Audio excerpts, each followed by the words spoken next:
Hello student, welcome to AFCA classes. मैं पूजा शर्मा आप सभी का एक बार फिर से एनटीटी क्लास में स्वागत करती हूँ। लास्ट चैप्टर हमने कवर किया था 7, जिसमें हमने क्वेश्चन नंबर 2 पढ़ा था। आज हम उसी से आगे पढ़ने जा रहे हैं। तो आप लोग पेज नंबर 147 ओपन कर लो, जिसमें हमारा क्वेश्चन नंबर 3 आप लोगों की स्क्रीन पर है। मोंटेसरी पद्धति का सविस्तार वर्णन करें।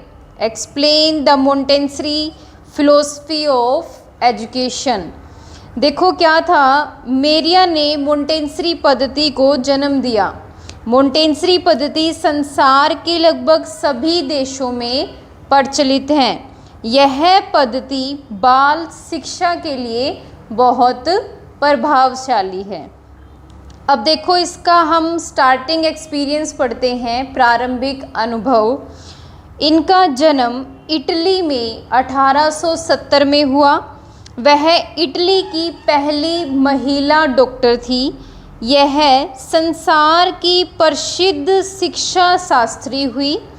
इनकी इच्छा अभिनेत्री बनने की थी और इनका उद्देश्य, उन्होंने नाटकीय कक्षा में भाग भी लिया अभिनेत्री बनने के लिए, परंतु उन्होंने अनुभव किया कि उनका उद्देश्य कुछ और है। उन्होंने लेडी डॉक्टर बनने का निश्चय किया।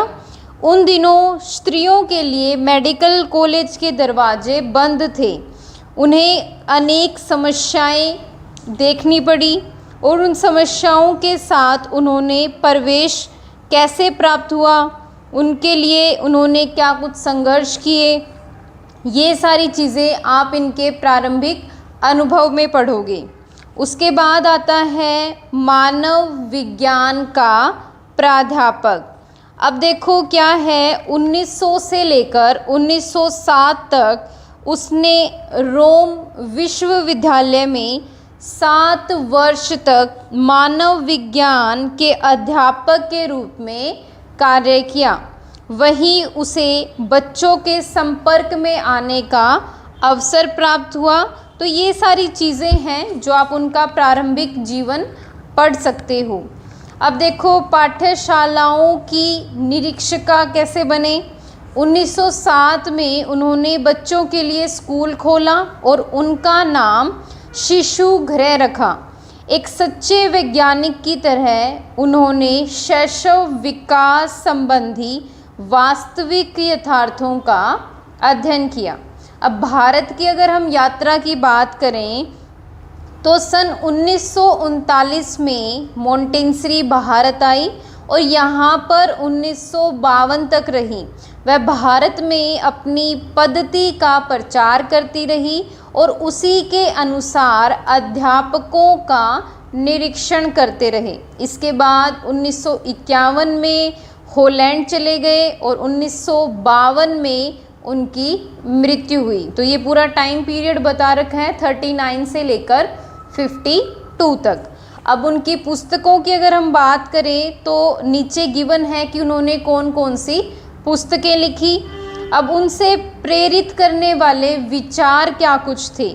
बच्चे का शरीर बढ़ता है और आत्मा विकसित होती है। ये दोनों शारीरिक और मानसिक स्वरूप एक ही शाश्वत जीवन के 2 रूप हैं।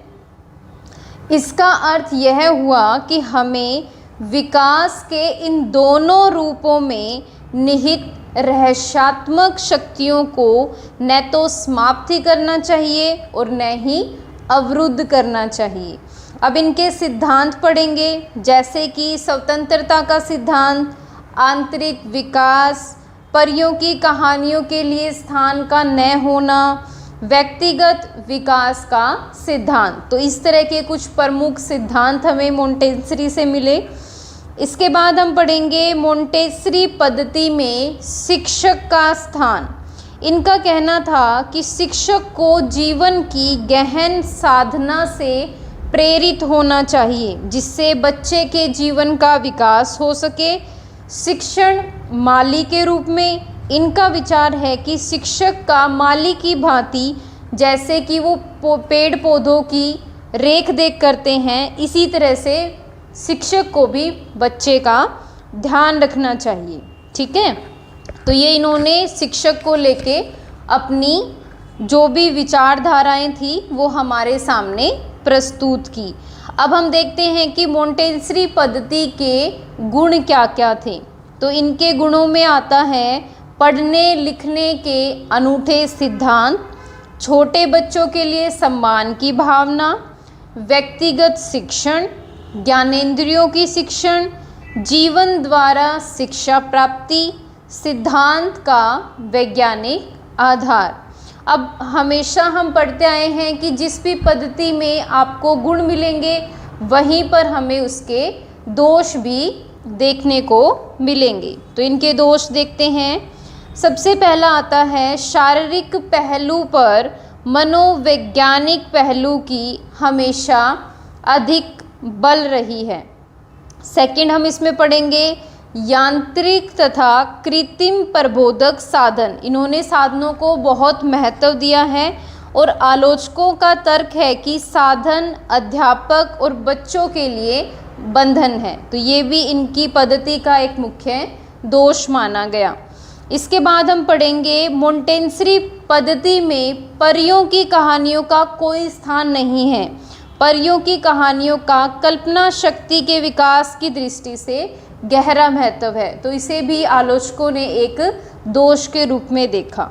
ठीक है स्टूडेंट, इसके बाद देखो नेक्स्ट हम जा रहे हैं क्वेश्चन नंबर 4 की तरफ, जो कि आप लोगों की स्क्रीन पर है। क्वेश्चन है बेसिक शिक्षा पद्धति का सविस्तार वर्णन करें, यानी कि व्हाट इज बेसिक एजुकेशन।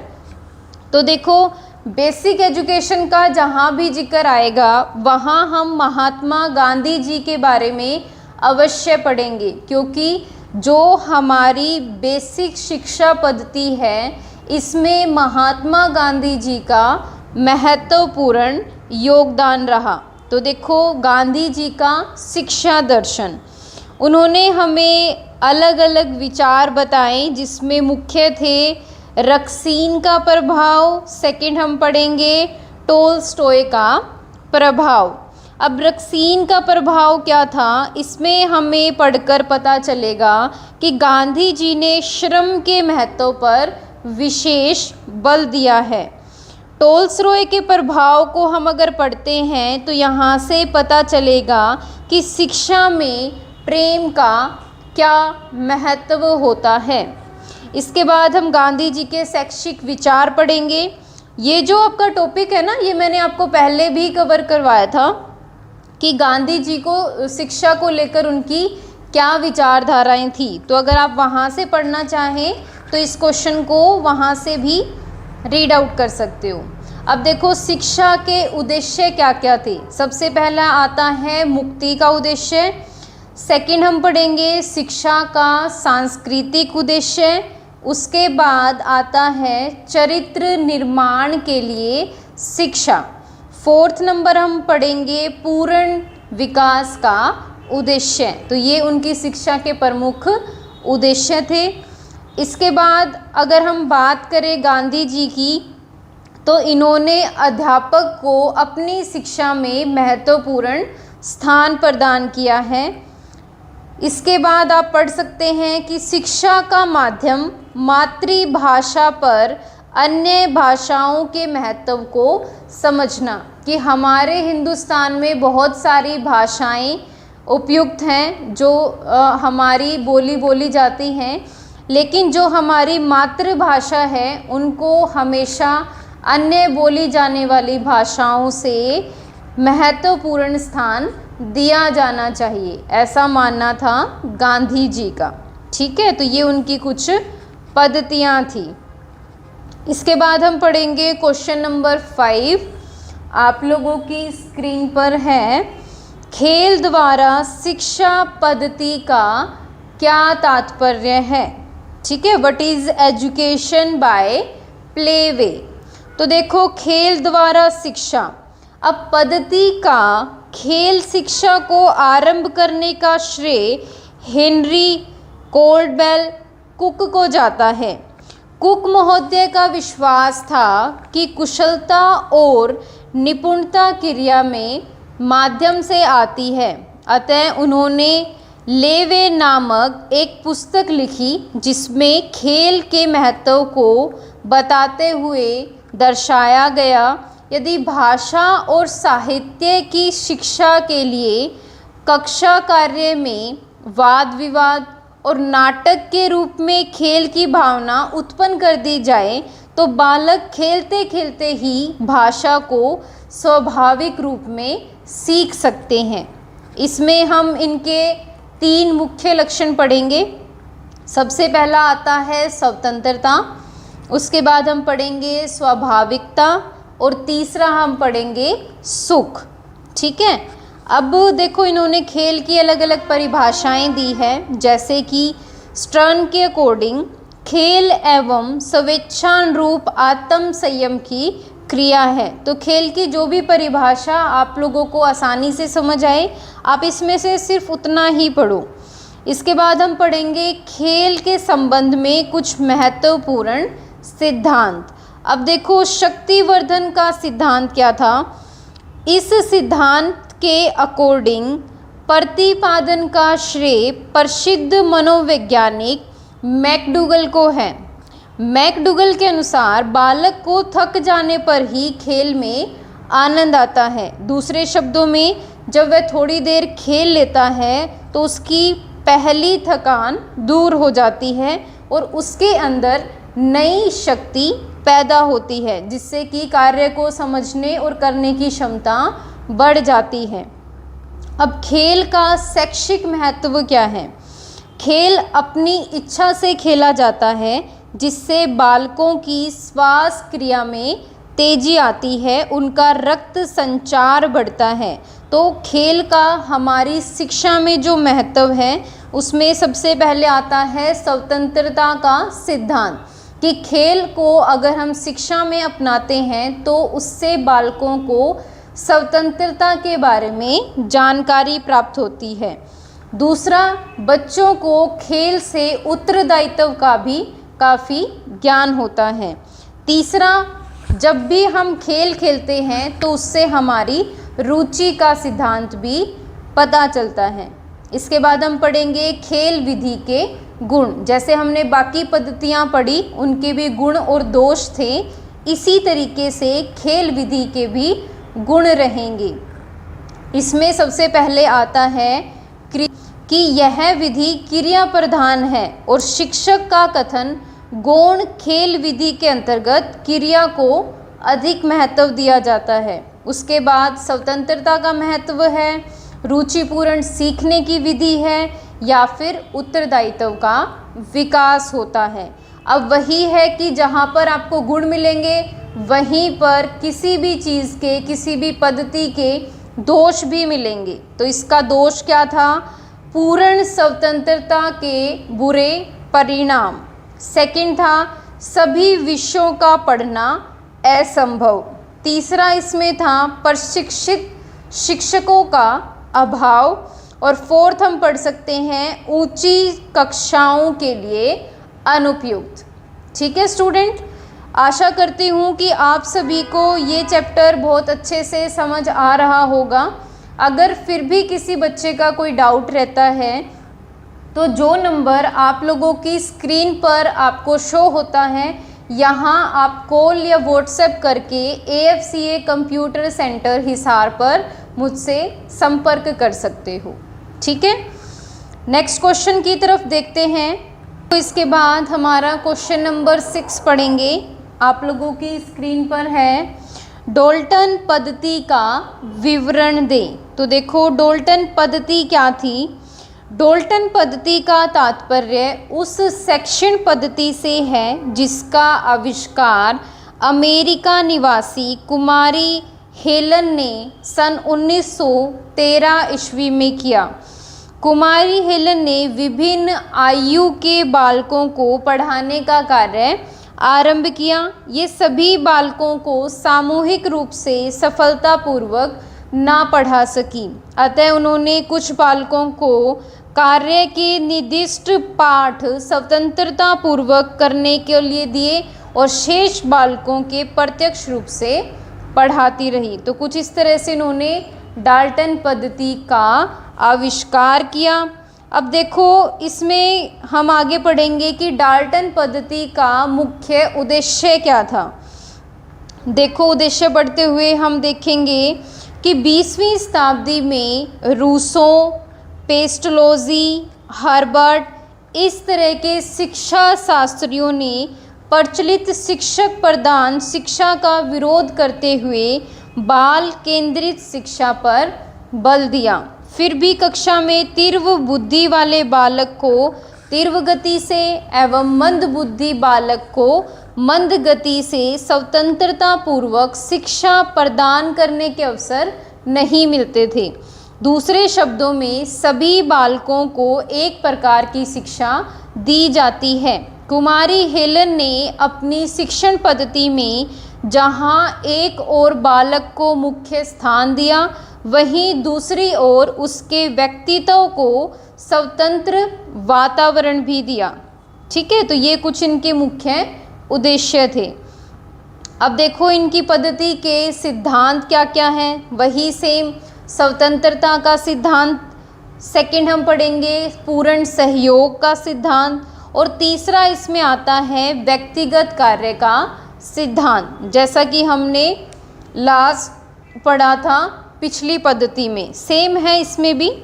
अब इनकी कार्य प्रणाली देखते हैं। सबसे पहले आता है पाठ का ठेका, यानी कि प्रत्येक विषय के कार्यों को वर्ष के 12 महीने के हिसाब से 12 भाग में बांट दिया जाता था। तो इस विषय का प्रत्येक भाग ठेका कहलाता है।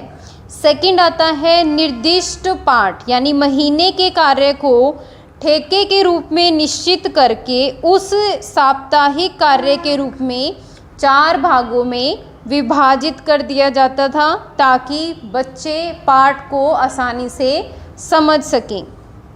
इसके बाद आता है इकाई, यानी कि डाल्टन पद्धति के अंतर्गत प्रत्येक ठेके में 4 निर्दिष्ट पाठ होते थे और इन निर्दिष्ट पाठों को सुविधाओं के लिए अलग अलग 5 भागों में विभाजित कर दिया जाता था। इन विभागों को इकाई कहते थे।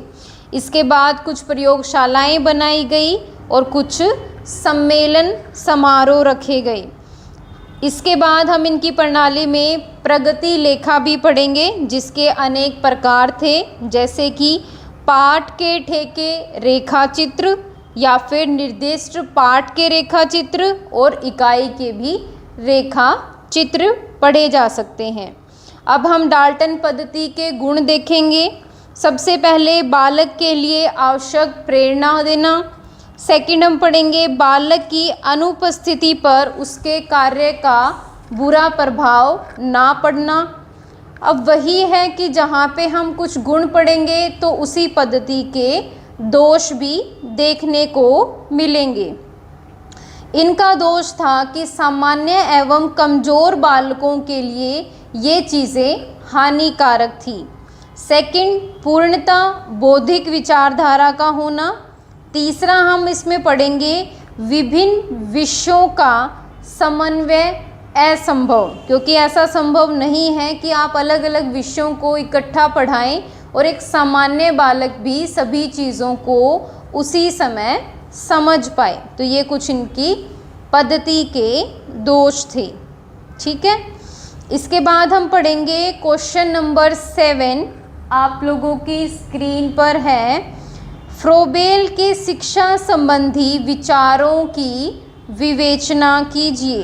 तो देखो फ्रोबेल महोदय सबसे पहले व्यक्ति थे जिन्होंने 3 वर्ष से लेकर 7 वर्ष तक की आयु के छोटे छोटे बालकों की शिक्षा के लिए किंडरगार्टन नामक शिक्षण पद्धति को जन्म दिया। ये मैंने आपको लास्ट लेक्चर में बहुत अच्छे से समझाया था, व्हाट इज़ किंडरगार्टन या व्हाट इज़ प्रोफेबल एजुकेशन।